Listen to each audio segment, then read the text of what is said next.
I think we're live. Okay, cool. Let me hit record. All right, everything should be good to go. All right, sweet. So we're live. Yeah, let's go. All right, so the first question is, who are you? Who am I? There's a lot to unpack there. Uh, People know me on the internet, DIG, Dark Iron Games, aka Iron Games. Some know me as Arthur Games. I'm a man of few names, uh, but I'm also a meme curator, a musical prodigy. I write a lot of music. I spend my free time making memes and writing music, and when I don't have much free time, I'm at work, and I'm also working out. So, you know, the usual gym rat stuff, pretty much. Hell yeah. What did you get into first, making memes or making music? Honestly, man, I had been making music. I've been making music for like longer than I've been working out. Like, I started making music when I was like in high school. I was like 14. Uh, a buddy of mine got a guitar from like a garage sale. It was like a shitty little Harmony guitar or something like that. It was like 15 bucks. And we were like super thrash heads. So we were into just like Megadeth and like Metallica, all like the 80s, like the what is it, the big four, like stuff like that. And so he got like a crappy little setup. We got some distortion pedals and just started messing with his guitar, and that kind of got me into writing music. And I from like thrash and everything, I branched out into of course the heavier stuff. Uh, and it's, eventually I got to where I'm listening to death metal, and that's what I'm writing today. So I started off writing music first, but luckily in high school I met a guy who wrote music and worked out. And at this time, I was maybe in 10th grade, and I wasn't even lifting. I wasn't doing anything. Like I thought it was a cool idea. Like, oh, Dragon Ball Z's badass. Like I want to look like those guys. But I never took the initiative to actually go forward and get a gym membership. I mean, I did like push-ups and stuff, which was cool, but that's just like that's not going to really get you anywhere. So I met a guy in high school. He actually became one of my best friends, and still is one of my best friends to this day. And he played drums, and he was like super good at drums. He was really into like aggressive, fast stuff. He was like doing blast beats, all sorts of stuff. And eventually, I moved in with him, uh, and from that we started jamming. And me just living there became like a natural thing for me to just kind of like tag along with him to the gym, because it was like a routine for him. Like he'd get home, and we'd be chilling or whatever, and we'd eat, go to the gym, and then come back and jam. And that was like our life for like, dude, like 6 years. It was sick. High school was pretty much just us coming home, like eating, working out, and then jamming. And it's like, dude, it was like probably like it was definitely a golden period. And there's a lot of golden periods in my life, but that was definitely one of them. So yeah, like I said, music came first, and then the gym, and then years later, uh, I wasn't even making memes still, like at this time, but I was always into like the weird, like esoteric type of like shit. At that time, like Tim and Eric was kind of like new, so it wasn't as cringy as it is now, and I thought that stuff was funny, and I was into like sick animation and like Newgrounds, like just all the very like internet culture type stuff, and that kind of formulated or it was like the early like formula for like what Dark Iron Games would become. And so I took that sort of influence and started just making like shit posts every day. And now of course I stuck with it, and it's grown into something pretty cool. Like I'm pretty happy with how it's going, and I'm happy with the community involved with it. And yeah, so pretty much the order was pretty much music, and then gym, and then making memes. And now it's all those things combined. Wow. Boom, with a Q. The boom with the cue. Hell yeah. Okay, so what year did you start making your memes? Would you say? So funny enough, I started the page uh, probably right before Rich Piana died. He was another major influence in like stuff I wanted to do, and I started the page originally just as a repost type of page. Like my goal originally was just to get like there used to be a page on Instagram. This is a while back, maybe this was probably like in 2018 or something. But there was a page called Fit Memes and Green Text. Shout out, wonderful page. That guy actually gave me a shout out very early on. But he would just repost stuff he found on 4chan or whatever, and so I was like, you know what, I'm gonna do that. Like, I'm just gonna repost funny gym memes that I find on Facebook, because at the time, Facebook was still not like flooded with boomers. But Facebook, 4chan, just 9gag, whatever like stupid internet stuff there was. That was my goal, was to just repost stuff. But eventually, like, I ran out of content real quick because I wanted to post every day. So I ran out of content relatively quick, and I was like, damn. Well, if I want like gym memes and shit, like, I'm just gonna have to like make it myself. And so that's what I started doing. And it was like very rudimentary at first. It was just like really stupid stuff. Uh, like one of my favorite ones, it's like Jeff's side, and it just says like my name Jeff, like just like really like just dumb. Uh, but honestly, those are still hilarious to me. So it's like, yeah, so it started off as a repost page, and this was probably in like 2016 or something. Uh, but the thing is, I started it, and then I stuck with it for a little bit, and then I stopped, and I stopped for like years. I don't think I stopped from like maybe 2016 to like 2018, and then I just picked it back up randomly. And when I picked it back up, there was a group of people kind of shit posting in the fitness community. Like, there was a page called like Jeff Cavalier posting or something, another great page, who gave me a shout out. There's also Subpar Powerlifting Memes, who still does stuff today, and he gave me a shout out. And then of course Fit Memes and Green Text, and they gave me a shout out. So all three of those gave me a pretty decent cosign, and that got it back to where people were engaging with my page again. And so from there, I just kind of stuck with it, and it's kind of become what it is today. And you've grown a lot. So what kind of post would you make that would get you the most followers? Man, back in the day, I have no clue, because there was like no structure.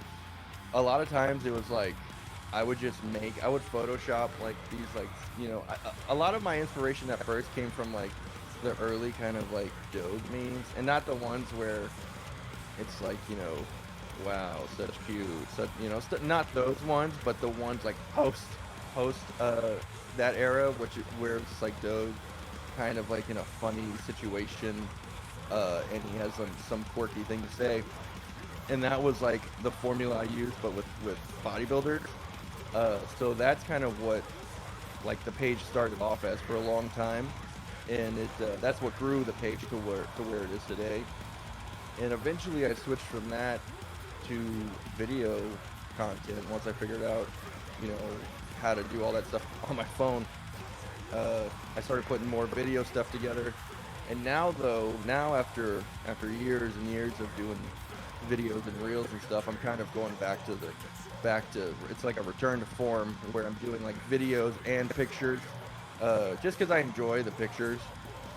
For a long time, it seemed like Instagram really wasn't like promoting any of the pictures or anything like that, which is fine. I'm not all in it for the promotion or anything, but it was like to the point where if I did a picture, there was like no reach on the picture, but if I did a video or a reel, it was like, 12,000 shares or whatever. So I just was like, I'll just do that for now.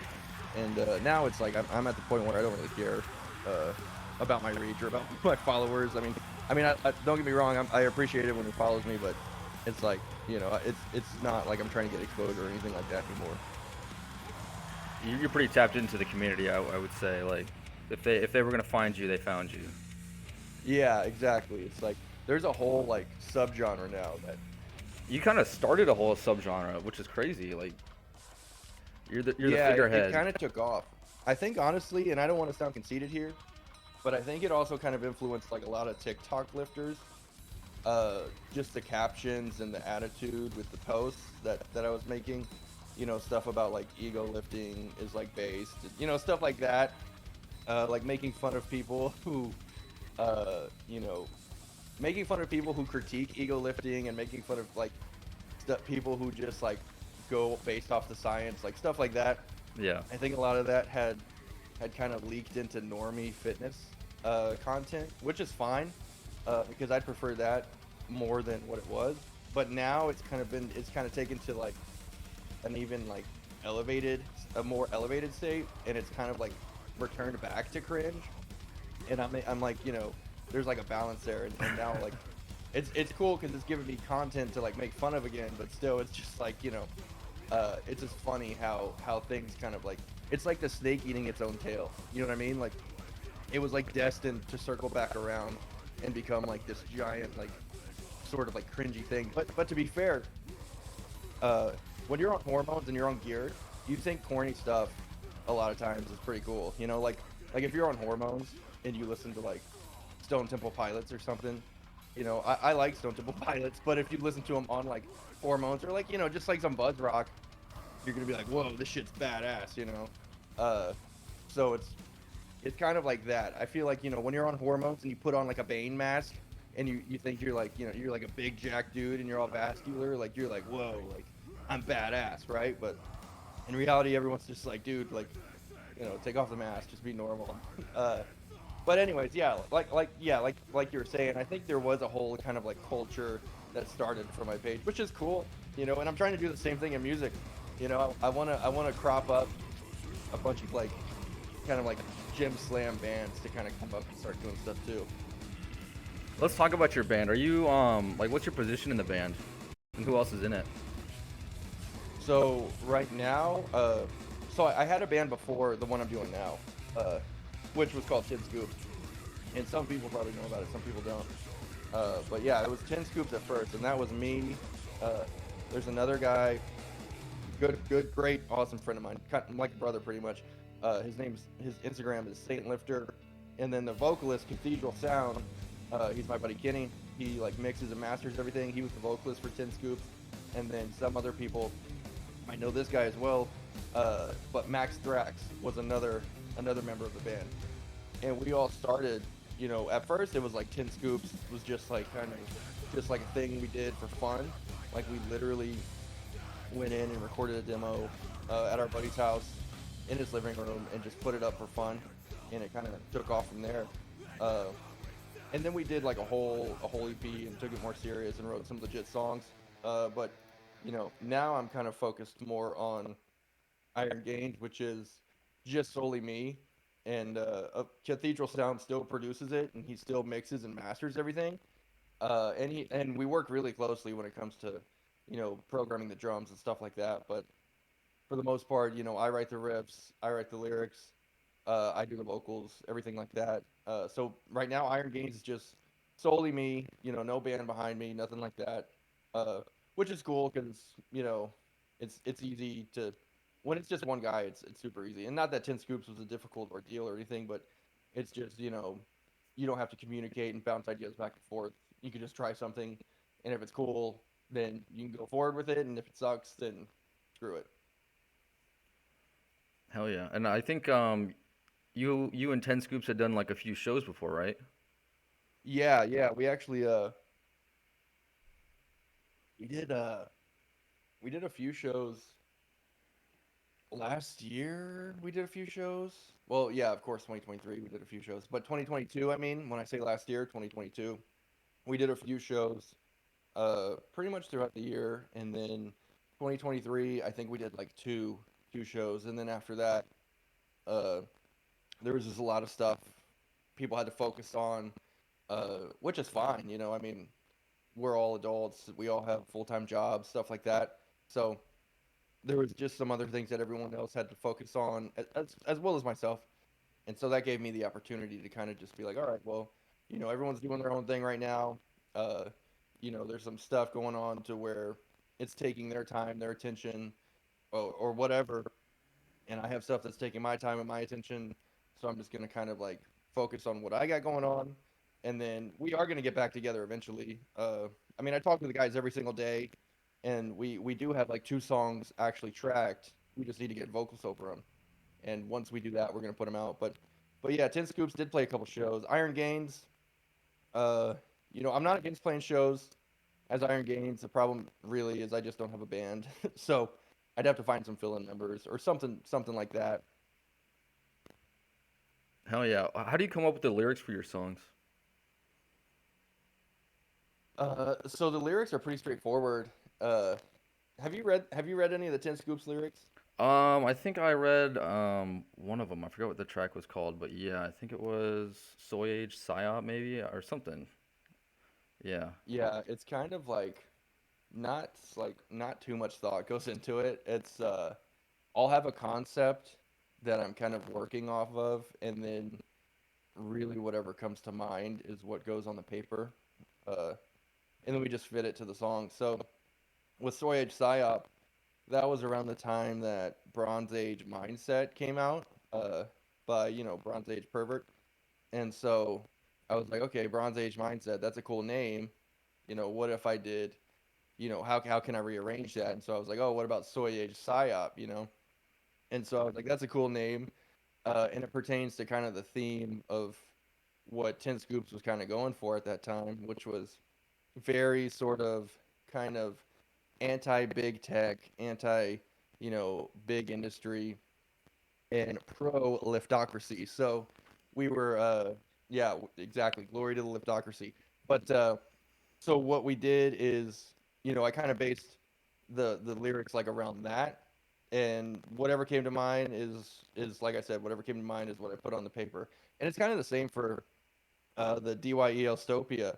It's pretty much just anti big tech, anti nerds, and pro liftocracy. Pro lifters, pro mogocracy. That's why mogged into oblivion. It's what that's about is like the whole concept for the record is pretty much like the cover kind of encapsulates it, where it's like a self-destructive sort of collapsed, crumbling society that's like shunned lifters. And there's like of course the lifters still triumphing, which I put me on the cover, just because I had to. Of course. uh and so it just show it's kind of like Escape from New York but with like lifters. And so like yeah, like the building's crumbling, society's crumbling in the background, and it's like their own fault, you know what I mean? Because it's like all the they've been like, it's like they're like too dependent on like tech, and they've also like bought all the farms and shit, and put like all the pesticides and everything in like the plants, so it's like everyone's like fucked up, except lifters. And so that's kind of like the theme of the stuff I write. It's like, you know, don't let nerds necessarily control society, which is happening. You know what I mean? It's not even like in the sense of like don't let like soy libtards control society. Like that's not even like in the realm of what I'm talking about. It's just like straight up like nerds. You know what I mean? Like Bill Gates, like Mark Zuckerberg. Like when you watch these people talk, dude, it's like they've never talked to a person in their entire life. Like when Bill Gates dabbed, like what the hell? He was like he didn't even dab. He's like, what was it? He didn't even know what he was doing. So it's just, people who just like are very socially inept and don't understand, and also not only are they socially inept, but they have no like spiritual sort of like guidance to keep them within like the bounds of morality. You know what I mean? So all their morality is based on this like weird sort of like technocracy that they're trying to develop. And that's everything I write about is like anti-technocracy and pro-liftocracy. If that covers it. That's pretty based. So, are you a transhumanist or are you pro-humanist? Pro-humanist. Uh the only thing I would say, is if you experiment with research compounds, that's the closest. Altering your DNA with research compounds, I'm pro that. That's based. Okay, fair enough. So, let's talk about your training methods. What's your kind of program right now? What's your methodology and what's your goals? So for a while, for about 4 years, maybe actually, before like a month ago, uh, I was primarily focused on strength, and that kind of happened. Uh, 19, yeah, I guess in like 2019, whenever the pandemic happened, is when I started focusing more on strength because all the gyms closed down. So I really was like, well, if all the gyms are closed because lifters aren't essential, even though we are. All the gyms were closed, so I was like, you know what, I'm just gonna set up a home gym, and it was like very limited equipment at the time, like, and people were gouging the prices, you know. So I got a power rack, and then I bought a bunch of like just like plates to go on a bar. Like I got a power rack and a regular Olympic bar, and I put a bunch of plates on it and just would load it up and try and get as strong as I could because I couldn't do 4 sets of 12 or whatever on a machine and then go do another machine like a bodybuilding split. So instead, I was like, you know what, I can't tire my muscle out on the normal sort of like bodybuilding split. So I'm just gonna try and do it with a sort of powerlifting split, and so I just would focus on like bench press, deadlifts, and squats, and then just do accessories on top of that. Which really during the pandemic was like just curls, straight bar curls, and then goal crushers or close grip bench or whatever. And so I focused for like I said, and I got a lot of gains that way. I got a lot stronger. My bench flew up, like all my numbers went up. Uh, I got to the point where I was able to hit 405 on bench, which was nice. And I never thought I'd be able to bench 405 ever. And there's a video on YouTube for anyone who doesn't believe me. And then I also got to the point where I was squatting. I my squat PR was 480 for of course for one, but I was squatting like 450 pretty regularly.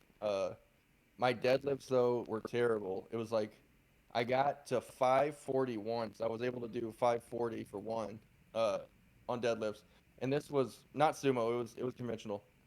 And then uh, after that, dude, it was like my deadlifts just tanked. Like I was struggling to get 500. So, I quit kind of focusing on powerlifting uh, and started focusing now. I'm back to kind of like a bodybuilding split because I have a lot more equipment at my house. Gyms are open up, so if I want to go train legs at a gym, and do some leg extensions or whatever, I could do that, and it's not a big deal. So, now I'm back to like a bodybuilding split.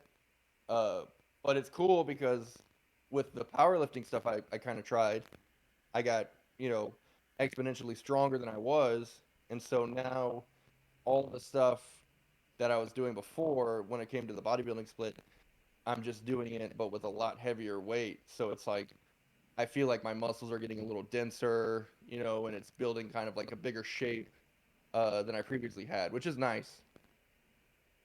Are you gonna be But also, like, I don't plan out, like, I don't necessarily plan out my stuff. It's a very kind of just like, I just wing it, you know what I mean? And that's what I've always done. And it's not the best for sure, but I just like to work out. I just like to train, and I don't want to make it like some people they need structure with it, but for me, it's like I just like to show up and go.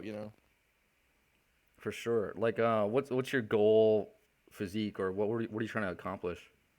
Right now, dude, goal physique, 100% Zac Efron and Iron Claw. Okay. God tier physique, dude. Okay, fair enough. Yeah. All And right. that's definitely not natural. Let's talk about not natural. Like, are you on compounds, or what was your journey like with that? I'm not on anything right now. And I haven't been on anything since probably 2017 uh or so, something like that. Like, yeah, 27. It's been years since I've touched anything. And the reason being is right now I'm trying to have a kid cuz I do want to hop back on, but this is something recent. This isn't like I wanted to hop back on like a few months ago, but I was like, I'm trying to have a kid. I'll hold off. So and there's definitely protocols you could do to where you can have a kid and take gear and stuff, but I'm too stupid to understand any of that, and I don't want to. I'm too lazy to put any effort into that. I just want to shoot and go. Uh, so when it comes to what I did run back in the day, it was like I think I started taking gear at first in maybe 2014, and my first cycle because I wanted to be super shredded was tested Winstraw, and it was good. It was really good. And there's some pictures of it somewhere, but I looked like super like I wasn't big at all, and I looked really depleted all the time because I wasn't eating like any carbs, which isn't very healthy. The way I was doing it wasn't very healthy at all, but still, I feel like I got pretty shredded, which was cool. But my joints were like they felt like trash. Like I couldn't lift too heavy. Uh, it kind of Winstrol really dried me out. So I was like, you know what? I'm gonna try something a little more wet. And so after that cycle, I tried test and D-ball, which D-ball was great. I loved it, and I still love it, to this day. Uh, but test and D-ball, that was like my favorite ever. And then I tried throwing Deca in there, but my problem is like when I was taking gear, like there's always the recommended, start off at like 500 or whatever. Uh, but I was doing like when it came to like test, I was doing like it was less than 250 for sure. It was like 185 or something, like something crazy. And I got a lot of gains from it. And so I was like, you know what? I'm just gonna run everything low. Like D-ball, for instance, I think they say like to do it like it's like 50 every other day or something like that. But I was doing like 20 every other day, and I felt great. Like I was getting sick pumps, I was getting awesome gains, so I just kept it kind of low. And so when I ran Deca, I was like, you know what, I'll try the same approach. And so I ran it, and I wasn't getting like any gains from it. And I feel like Deca is one of those compounds where you have to run it high. And so I was like, you know what? I don't really want to run it that high. I don't want to mess with anything too crazy. Uh, so I just quit taking it. But Test and D-ball were awesome. And Test and Winstrol was great. The only thing with Winstrol is my joints felt like trash. Uh, but like I said, man, testosterone's awesome. Do you recommend people taking anything like that, like anybody and everybody, or do you recommend only certain people hop on? What's your opinion on that?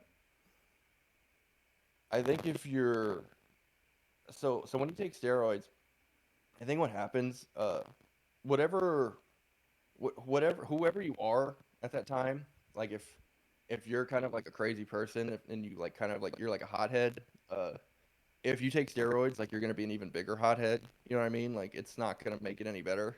So if like it just depends what your mental state is. I think if you're like depressed in the sense of you don't have any motivation, you're very lethargic, you're kind of like down on yourself all the time. If you're like that kind of depressed, I would say take testosterone, like 100% take testosterone. Uh, because dude, that stuff. When I took it, I was so motivated, and I'm still motivated today. Uh, but yeah, man, testosterone, it changed my whole mindset. And I think more people definitely need to look into it. I don't think it's for everybody because, like I said, man, I lived with a dude. He's a great guy, and he's awesome to this day. Still a great guy. But there was a guy I lived with back in the day, and yeah, when he was on anabolics, he would like fly off. He was cool 90% of the time, but when he would get mad, it was like he would like fly off the rails. And so and from that, I kind of learned like, oh, like if you're dealing with stuff like roid rage isn't necessarily like a thing that everyone's gonna have. You know what I mean? Like, not everyone's gonna just fly off the rails and want to like beat their wife or something. Uh, but if you kind of have those struggles to begin with, it's only gonna make it worse.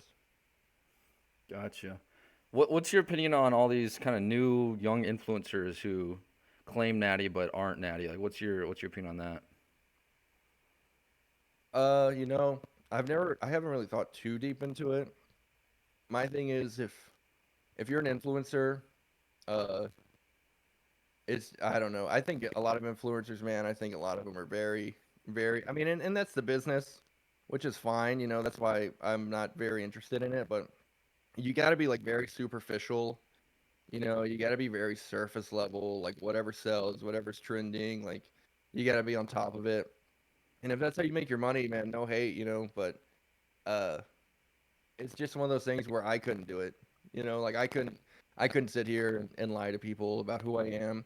Like put on a face in front of the camera, and then once that camera turns off, be a totally different person. Uh, that's just not me. And that's one thing I think a lot of people can pick up on that. If you're young, you probably can't, and that's why a lot of younger kids are kind of like looking up to these dudes. Which is like I said, man, no hate. Like get your money, whatever. But it's just nothing. It's nothing that I would do. And a lot of people got to realize it's a form of entertainment. It's an act. It's a persona. It's a cultivated persona, something that they know sells. So just go when you're watching these people, just like keep that in mind. And that's why a lot of people like Dude, that's why like I used to love Rich Piana because he was like so he probably wasn't 100% himself, which is fine, whatever. But he was just like so genuine most of the time. Same with Sam Solik. Like that's why he's blowing up. He's like hanging out with you pretty much. That's his videos. It's like you just feel like you're tagging along with him. And I think that's a lot of people miss that in the fitness industry. Gotcha. Yeah, I know. What's your other favorite influencers that you're kind of following or motivated by? Rick Boogs, of course. Juji Mufu's real sick. I like those guys. Rick Boogs, Juji Mufu. But I came up like I came up from like a little bit like of a generation before what's popular now. I love Sam Sulek's great too. Uh, but when it comes to like newer kind of influencers, there's not really much of them that I watch, to be honest, man. Like it's to me, it's just like they're all kind of like these like I don't even know how to describe it, dude. It's like it's clickbait, you know what I mean? It's just like they're trying to like copy a Mr. Beast formula, but like apply it to the fitness industry, which is like I don't know. I mean they make a lot of money doing it, so maybe I'm the one in the wrong. But to me, it's just not entertaining. Gotcha. Yeah, I feel like there's a lot of cookie cutter type personalities, and they all wear the same stuff, and they all look the same. I'm like, okay. All cookie cutter BS. Big Lenny, he's one of my favorites. Big Lenny, shout out. Need Big Lenny I on the like show I like the ones I like, man, are the ones that are just like not conventional at all. You know what I mean? Like for just the sure. ones. And I think what I like about them is how real they are. Even though they say crazy shit or whatever, it's like at least they're real, and that's something that I like. Hell yeah, I like that raw kind of untouched. Yeah. So The let's raw autism. real. Let's talk about some more of your music. Like, what inspires you musically? So pretty much, I've always been into just death metal in general.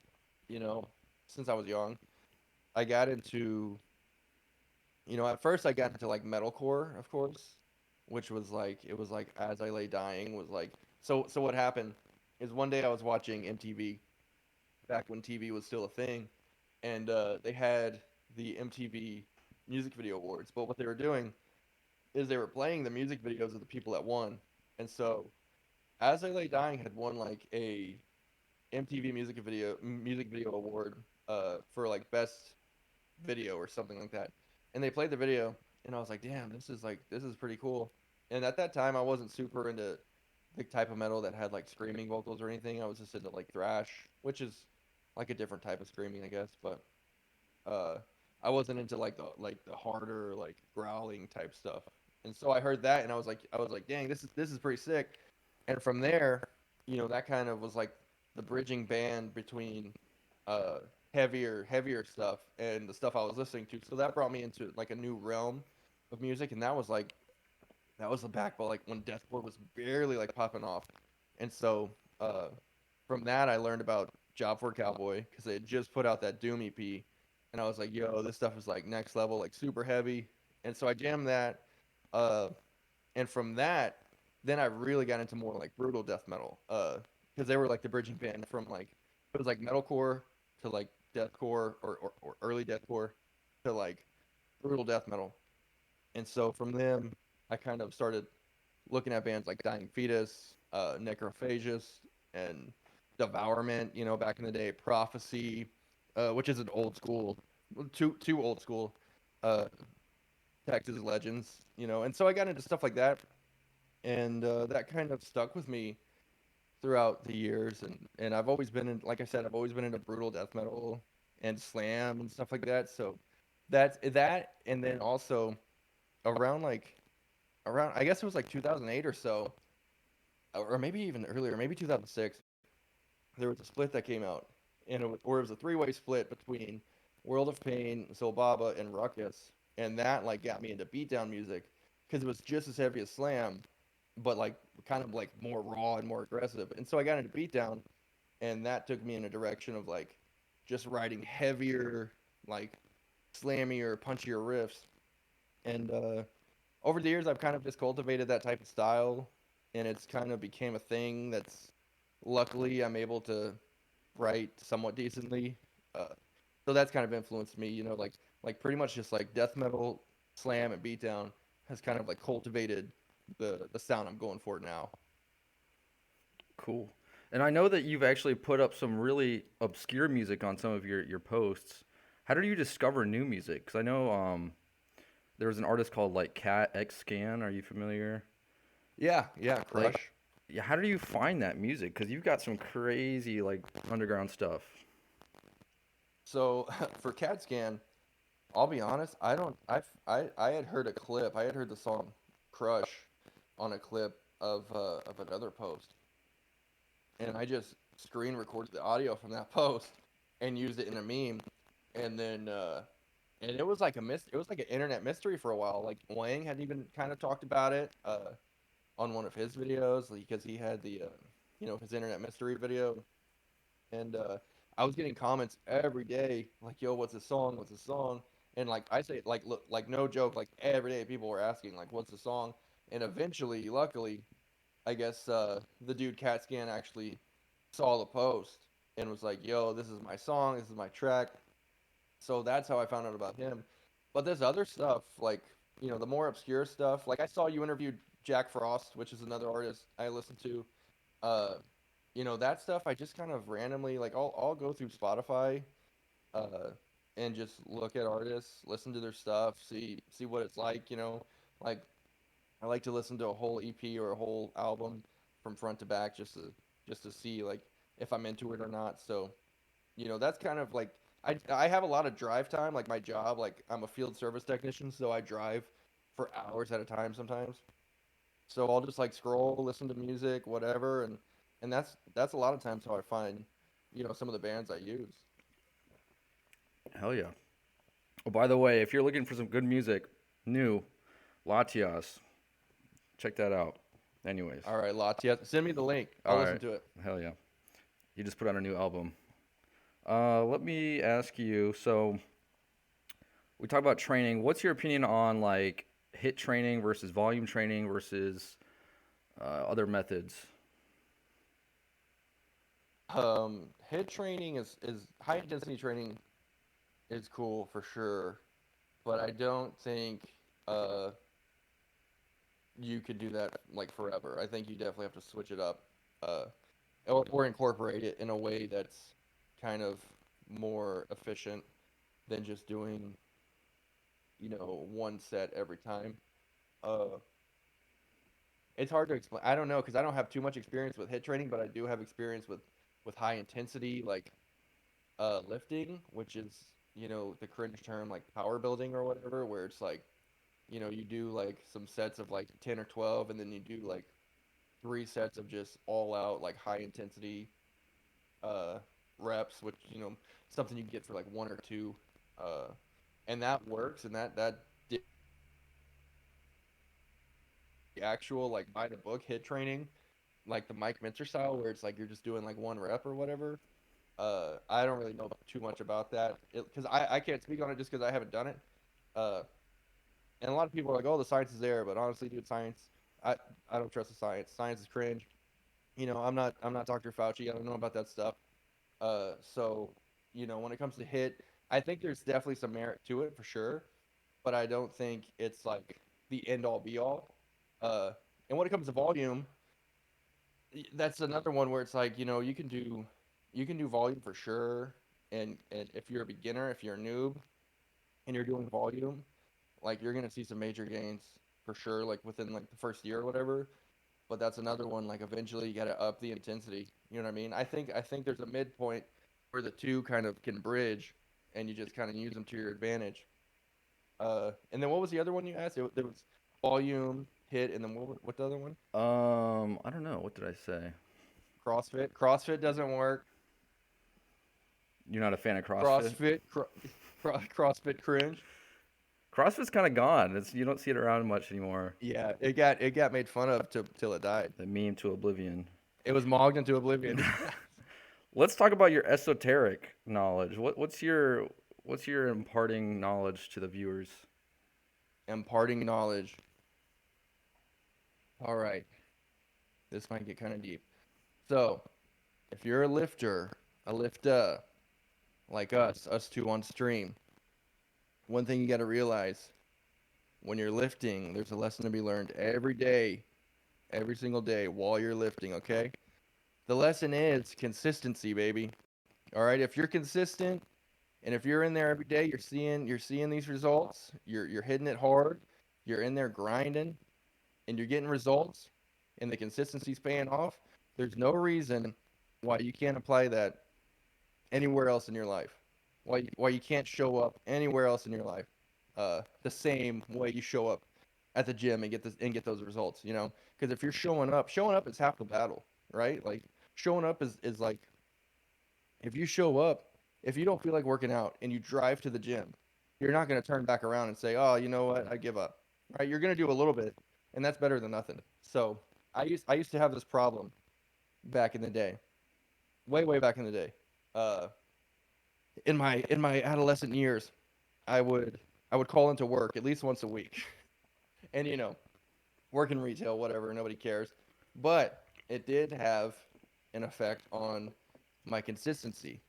You know what I mean? My consistency and my momentum weren't there. I wasn't building any momentum at my job, therefore I was broke. I wasn't making any money. Okay, I wasn't moving up, and on top of calling in and not showing up. What was I doing at home? Nothing. I was I was at home not doing anything. I was getting to the gym the same time I would get to the gym if I had gone to work. So once I learned that, hey, I'm just calling into work and I'm wasting time for no reason. Once I learned that, I thought, you know what? Maybe let me apply the same consistency from the gym to my job and see how that pays off. And luckily, it paid off. Years and years of grinding. I'm independent, self-sufficient. Uh, have a house. You know what I mean? Kind of just in a good place in my life, which is awesome. Uh, so that's one of the many uh, esoteric insights you learn from being a lifter. There's also the spiritual aspect, that I think is very important. I think there has to be some sort of moral guidelines to keep you in check. I think you have to have some high standards, high morals, high principles to kind of keep you in check, and that comes with consistency, right? That comes with dieting, right? You keep yourself in check. Yeah, it's like if you're trying to lose weight, you're not going to say let's go to Pizza Hut. Let's go to CC's. You're going to say, you know what, guys, sorry I can't go out tonight. I got to stay home. I got to eat my chicken, rice, and broccoli like I do every day, right? That's the moral boundaries. Or at least that's the boundaries that keeps you inside of your momentum, inside of your bubble that keeps you, moving forward. And so I think that's important for people to have in general, just some sort of like standards, principles, guidelines. For me, luckily, I'm Christian, and so I dive into my faith, and that keeps me accountable for any sort of moral conundrums I could come across. And I think that's a very important aspect that people are missing. I think if you have consistency, standards, principles, motivation, morals, uh, and some sort of thing outside of yourself to keep you, to keep you accountable, then dude, you're gonna build that momentum and you're gonna move forward. You know what I mean? And I think that's very important. And that's that. If I had to share something with anybody, that would be it. Hell yeah. Cool. So, what would be your advice for, let's say, artists, new artists, musical artists?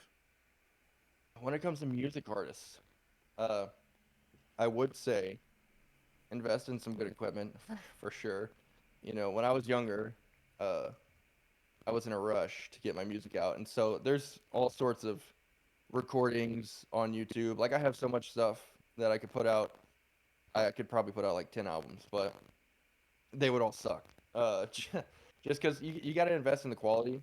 You know what I mean? You got to invest in your craft, and so you know definitely if you can't afford something, if you can't afford you know, a good guitar or a drum kit or whatever, man, uh, and you have nobody really around you to get that for you. It's just one of those things you're gonna have to like work hard to get it. Uh, but invest in production for sure. Invest in your gear.